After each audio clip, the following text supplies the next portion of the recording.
শিক্ষার্থীদের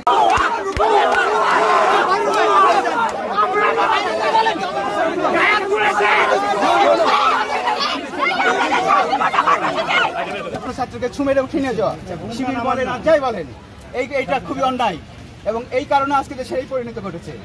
এটা আপনাদের মনে রাখতে হবে। আজকে তো 12 বছর ধরে এই কাণ্ডটাই করেছেন আপনারা, ছাত্রলীগ এবং আপনারা মিলে।